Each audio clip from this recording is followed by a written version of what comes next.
myself in terms of planning, and also for the players in terms of giving them the key things that I believe they need to know in any situation as a player. An individual is operating within a team system. There is no one team system, so the individual operates according to how the coach sets their team play. They have specific responsibilities.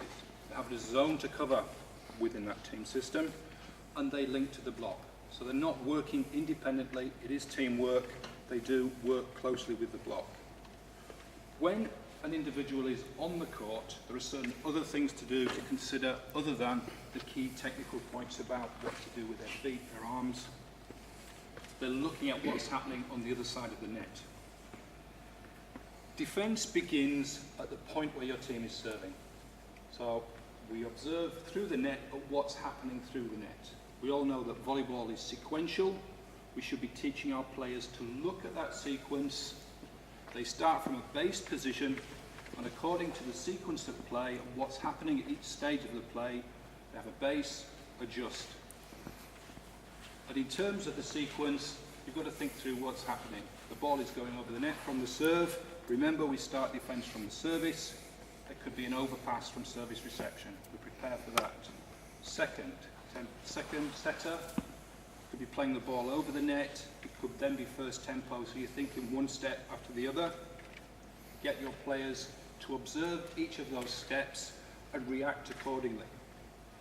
When they're in position as a point of contact, that view of the game in terms of a broad view, that sequence of events gets very narrow, very focused, and again you have to teach your players to be looking at the opposite player very narrowly, using that focus, looking at the line of approach of the attacker, their body position, arm position, contact point, and then react to anything that's happening. So that observation is about anticipation, but then the player has to react to how hard the ball is hit, the trajectory, or whether it's a deflection. The player's got to be ready in terms of physical technique to be ready, but also within that team system. And the one aspect of defence for your team, it can really create a psychological boost if your players are well prepared and can take the ball from hitting the floor. So it's a key point to work on to develop motivation in your team. Phil is going to talk through the key points of the technique. Cool, thank you. Right, if you could just go across this angle so you're sort of facing an angle across here, we'll demonstrate across from 2 to 5. So that's fine, just where you are there. Okay, what's going to happen is I've already Tony, my perfect model. I'm just going to hit a few balls and you can just have a look at him doing a bit of defence. So you might want to move a little bit, I'm not very accurate. Okay, all he's going to do is look for passing the ball into Richard as the target.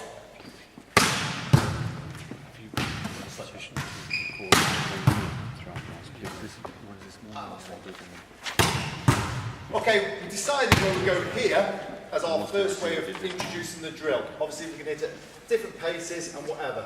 But what we do is talk about base position, preparation. So obviously he knows he's ready, all times should be ready for a hit. He's got his base position, which is quite similar to a ready position receiving a serve, but a little bit lower. And then we break down into key points for the people. So if we would start, I normally start at the bottom and work up. So I'd sort of say, talk about his feet being in a good balanced position, good distance apart. You can have one foot in front of the other, or they can be level at the same time. Knees, we're sort of looking at the knees coming in front of the toes. So we've got the weight coming forwards, which helps to take the heels off the ground. Then we've got the shoulders should be coming forward, so the shoulders should be in front of the knees with the weight coming forward again. All right, and from that position there, obviously his weight's ready to come forward, okay, in case the ball is a little bit shorter, because generally if the ball's higher, you don't have to move backwards as much because you can play different shots.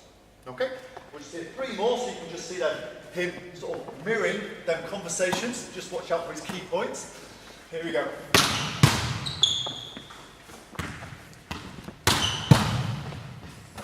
And last one. Excellent. Right, Tony is now going to take over and move into progressions of drills where we talk about other things other than the basics and the key points or the key skills that make up the actual playing of the basic action. The other things to think about that when you do that is the basic ball, where if it's a hard driven spike, then you absorb some of the energy in the ball. If it's a softer hit, if it's dropping tip, they need to add some energy to the ball, use their legs, get a bit more height. There's also, they can start to read the body of the hitter, look at the line of their shoulders placing, and adapt accordingly. Phil could just demonstrate some of the drills there.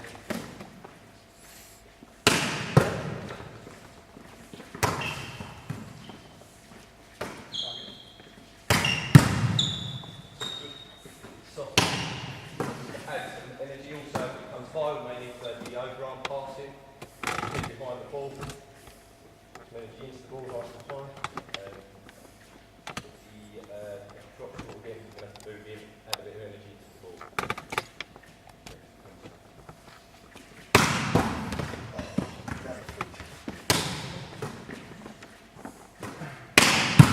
Okay, we'd start off like that, so we obviously then knew like short, high, so it's predictive, and then obviously we can move on to random.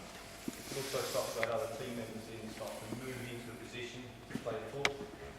Starting to get a bit of teamwork going. Put the ball between the players, see how they overlap, cover the gaps. We can also block in, hit the other side of the net.